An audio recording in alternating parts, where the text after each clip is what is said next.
क्या मामला? मियाँ साहब इंशाल्लाह जी 21 अक्टूबर की जो अनाउंसमेंट हो चुकी है, इंशाल्लाह पार्टी का वही फैसला है। और हम जहाँ तक लीगल मामला हैं वो बिल्कुल मियाँ साहब को कोई कॉम्प्लिकेशन नहीं है। उनका जो इलेक्शन लड़ने का है 62(1)(f वो पार्लियामेंट उसका कानून पास कर चुकी है, जिसकी सदर अप्रूवल भी दे चुकी है। मुल्क का कानून है कि 62(1)(f के तहत 5 साल की नाअहलियत सिर्फ हो सकती है।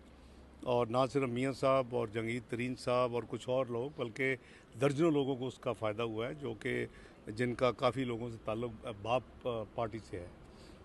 ये उन्होंने ख़ुद हमें शेयर किया।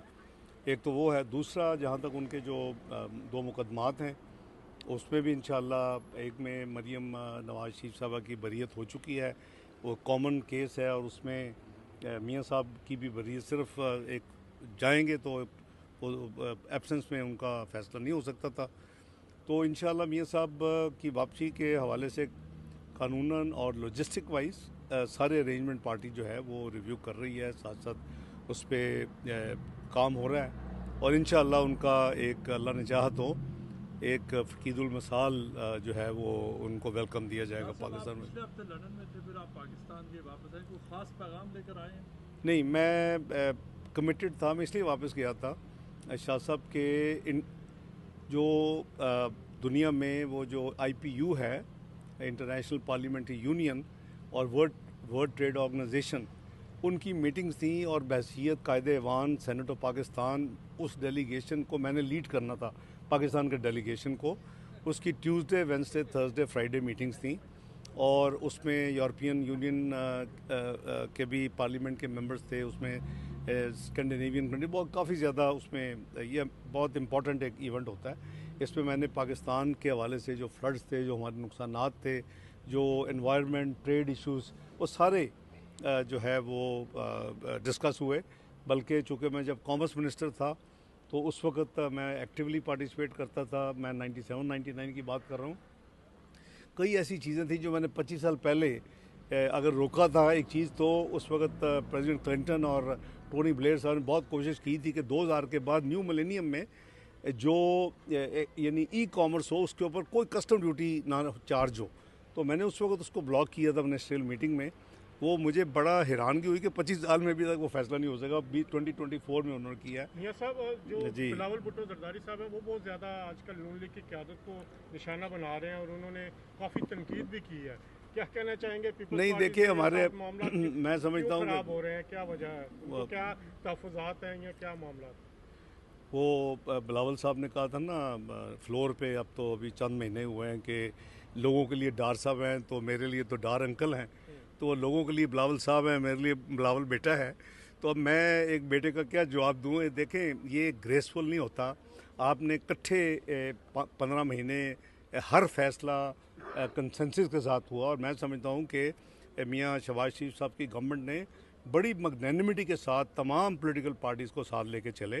तो अगर कोई चीज़ है, हमें सिर्फ वो एक इलेक्शन की खातर या एक सियासत की खातर एक हद से आगे नहीं जाना चाहिए। भाई यही कहूँगा। राजा रियाज साहब ने PMLN ज्वाइन आज किया जी। सब बंदी हो रही है, तो आप क्या देखते हैं अगले आने वाले इलेक्शन में? क्या और कितने लोग डिफेक्ट हो रहे जा रहे हैं एक से दूसरी पार्टी में, और क्या आप देख रहे हैं कि PTI अगले इलेक्शन में हिस्सा लेगी?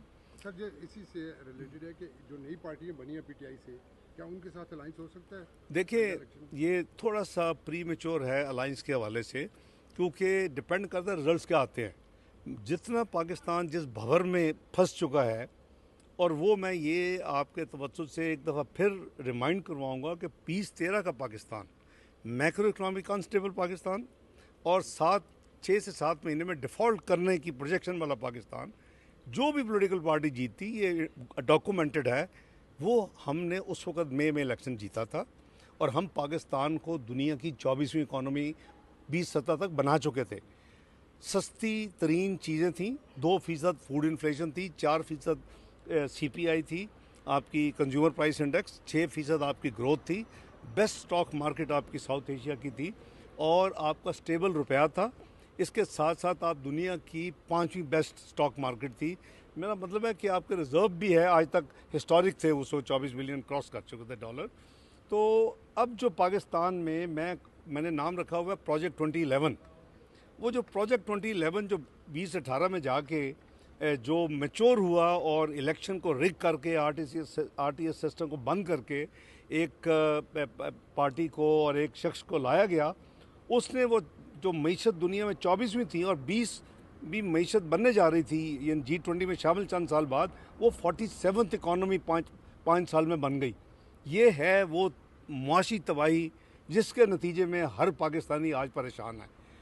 अब हमने हुकूमत क्यों ज्वाइन की 15 महीने के लिए, दोबारा एक बहुत बड़ी कुर्बानी दी सियासत की कि पाकिस्तान की रियासत को बचाया और सियासत में बहुत बड़ा डंट लिया।